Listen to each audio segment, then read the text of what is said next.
यदि मैं सच्चाई की कीमत पर कृतज्ञ रहा तो मानवीय व्यक्तित्व का कत्ल हो जाएगा, यही मेरा मानना है। साथियों, जय भीम। चलिए बाबा साहब का एक और भाषण हम देखते हैं, जो कि सोमवार दिनांक 26 नवंबर 1951 की शाम मुंबई में सर काउंसजी जहांगीर हाल में एक आम सभा का आयोजन किया गया था। सभा के अध्यक्ष बैरिस्टर पुरुषोत्तम त्रिकम दास थे। बाबा साहब डॉक्टर अंबेडकर आंख और घुटने के रोग से परेशान थे। उन्होंने 2 दिनों तक आंखों पर पट्टी बांधे रखी थी। वे सभा में आंखों पर पट्टी और काला चश्मा लगाकर 2-3 आदमियों के कंधों पर हाथ रखकर सभा में आए थे। उन्हें बैठकर भाषण करने को कहा गया था, फिर भी उन्होंने खड़े रहकर ही भाषण दिया था। बाबा साहब डॉक्टर अंबेडकर जब भाषण देने को खड़े हुए तब तालियों की गड़गड़ाहट से पूरा हाल गुंजायमान हो उठा। बाबा साहब अपने भाषण में कहते हैं, भाइयों और बहनों,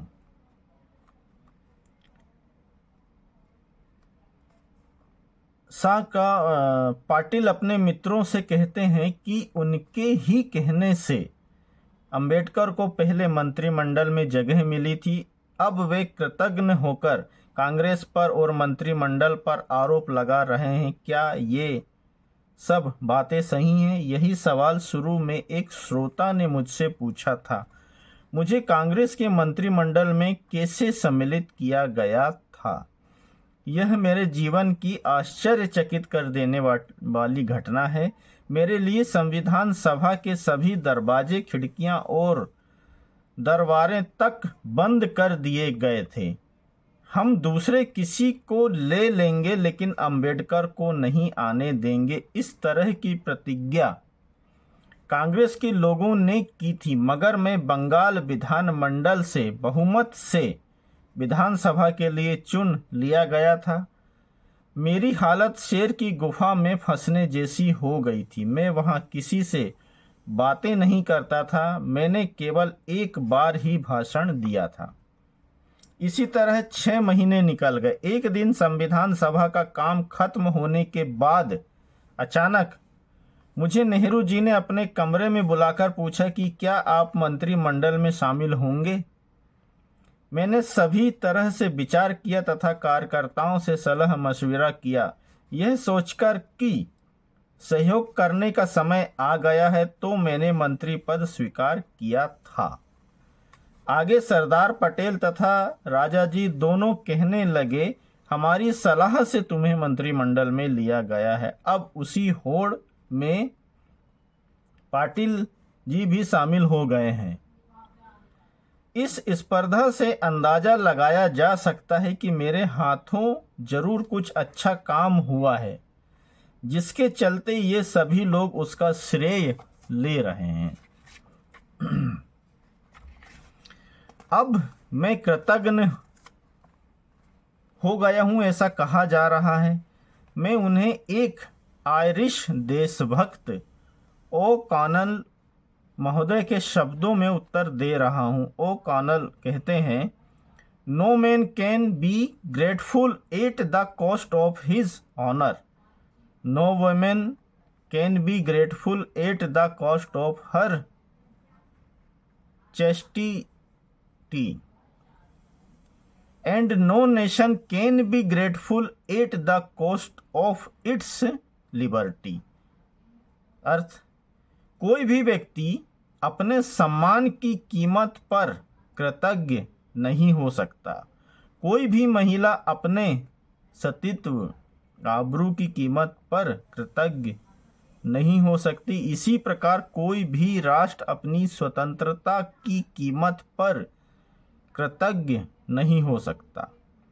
यदि मैं सच्चाई की कीमत पर कृतज्ञ रहा तो मानवीय व्यक्तित्व का कत्ल हो जाएगा, यही मेरा मानना है। मेरे लिए अपनी प्रामाणिकता, विश्वसनीयता, ईमानदारी अधिक महत्वपूर्ण लगती है। आज किसी भी सरकार की श्रेष्ठता उसके द्वारा किए गए जनहित के कार्यों पर निर्भर करती है। अन्न वस्त्र आवश्यक है, लेकिन उससे भी महत्वपूर्ण यह है कि सरकार का काम काज कितनी शुद्धता से किया जाता है।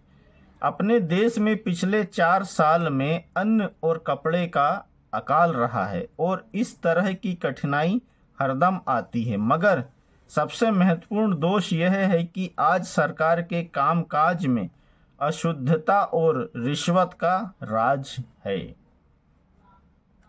यानी रिश्वत का दौर उस समय भी आ चुका था।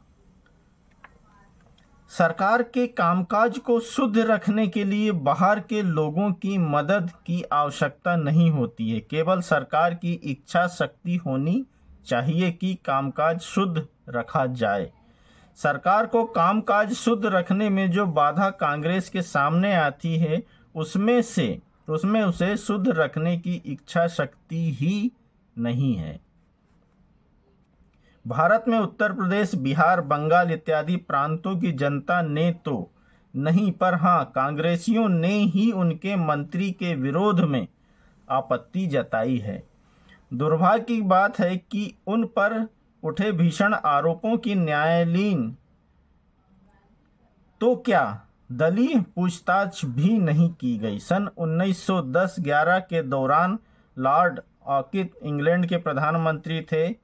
उस समय लॉर्ड रीडिंग तथा लॉर्ड जॉर्ज का एक केबल कॉन्ट्रैक्ट में हाथ होने की अफवाह उठी थी, परंतु उन्होंने उसी समय निगरानी समिति बिठाई, लेकिन वे निर्दोष पाए गए थे। फिर भी ऑकिथ ने उन दोनों को इस्तीफा देने के लिए कहा था, क्योंकि उन्हें अपने सहयोगियों से अधिक प्रिय देशहित था।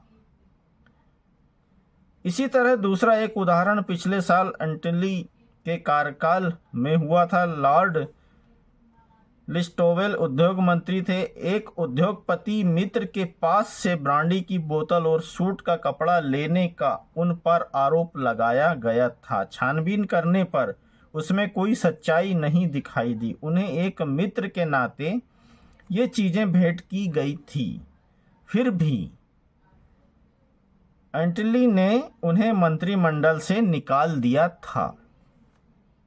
इंग्लैंड की सरकार में कामकाज को शुद्ध रखने के लिए आस्था है। वहीं दूसरी ओर हम कांग्रेस की आस्था को भी देख रहे हैं। मंत्रियों पर कितने ही गंभीर आरोप क्यों न लग जाएं, फिर भी उनका क्या होता है? कुछ नहीं। मैं एक उदाहरण देता हूं। मैं प्रतिनिधित्व बिल तैयार कर रहा था। उस समय सरकारी ठेका लेने वाले लोगों के लिए पार्लियामेंट के दरवाजे बंद रहने चाहिए, इस तरह का प्रावधान उस बिल में प्रस्तावित किया गया था। लेकिन ऐसा करने के कारण कांग्रेस पार्लियामेंट्री दल में तूफान उठ खड़ा हुआ। अंत में उसे छोड़ देना पड़ा। दूसरा उदाहरण चुनाव खर्च पर अंकुश लगाने के बारे में था। चुनाव खर्च पर अंकुश, शायद आप लोगों को याद होगा, टीएन शेषन ने इस पर बहुत अच्छा काम किया था। लेकिन बाबा साहब इस चीज को उसी दौर में लाना चाहते थे। बाबा साहब सोचिए कितने दूरदर्शी विद्वान थे कि वो जानते थे कि इस तरीके की स्थिति पैदा होगी। इसलिए बाबा साहब चुनाव खर्च पर अंकुश लगाने के बारे में थे। इस बात पर कांग्रेस पर तो संग्राम ही छिड़ गया।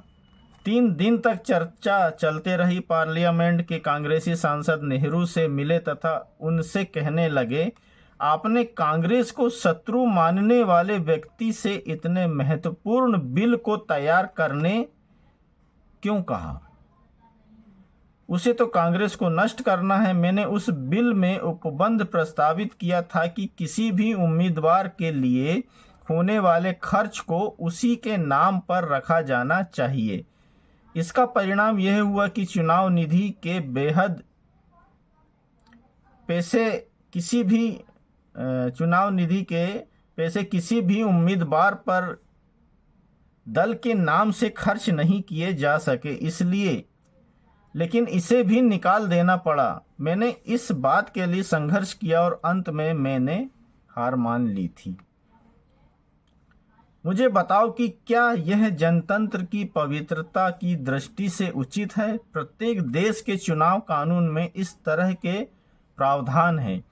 इसे कोई भी जनतांत्रिक दल सहन नहीं कर सकता, क्योंकि कोई भी कानून कितना भी अच्छा क्यों ना हो, फिर भी व्यवहार में वह किस प्रणाली से सरकारी कामकाज में कार्य करता है, यह अधिक महत्वपूर्ण है। यह सरकार के कामकाज का दोष है। मेरे दिल्ली आने पर मुझे मालूम हुआ कि यहाँ कुछ जगह स्थानीय कांग्रेसी नेता न्यायाधीश पर दबाव डालकर अपनी मर्जी का निर्णय पाने की कोशिश करते हैं। हमारे संविधान में कानून सबको समान समझेगा, ऐसा कहा गया है। यदि इसी तरह हस्तक्षेप हुए तो इस देश का क्या होगा कहना कठिन है। मुझे लगता है कि इस देश में विरोधी दल को रौंदने की बजाय आगे बढ़ने का मौका देना चाहिए, इसलिए उसकी भावना का समर्थन करना चाहिए। जिस देश में पार्लियामेंट्री जनतंत्र है वहां भी अनेक दल होते हैं, फिर इस देश में किस बात का डर है?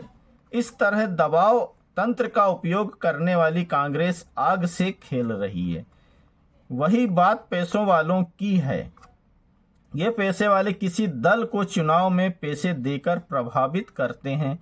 उन्हें यह ध्यान में रखना चाहिए कि देश के लिए यह बहुत घातक सिद्ध होगा। उसी तरह सरकारी अधिकारी शासक दल के सामने झुककर बर्ताव करेंगे तब शुद्ध और बगैर पक्षपात के चुनाव नहीं होंगे। उन्होंने ये कार्य कर्तव्य दक्षता, निष्ठा और बगैर पक्षपात के करने चाहिए। कोई भी सरकार बेजोड़ काम नहीं करती है। हर किसी से लापरवाही हो जाती, लेकिन सरकार की गलती को जनता के सामने रखने के लिए विरोधी दल की आवश्यकता होती है। इंग्लैंड, कनाडा जैसे देशों में विरोधी दल को अधिकृत मान्यता होती है। उनके नेता को सरकार वेतन देती है। शेड्यूल कास्ट फेडरेशन और समाजवादी दल के चुनावी सहयोग से लोगों में ईर्ष्या क्यों पैदा होती है? मुझे आश्चर्य होता है। मैं जाति से अछूत हूँ, उसी तरह राजनीति में भी अछूत रहना चाहिए। क्या ऐसी लोगों की इच्छा है? शायद मेरे कांग्रेस में नहीं जाने के कारण यह ईर्ष्या हो रही होगी। इस देश का कामकाज शुद्ध रखने की कोशिश जिस कांग्रेस ने नहीं दिखाई, उस कांग्रेस को फिर से चुनना या नहीं चुनना यह आप लोगों को ही तय करना है।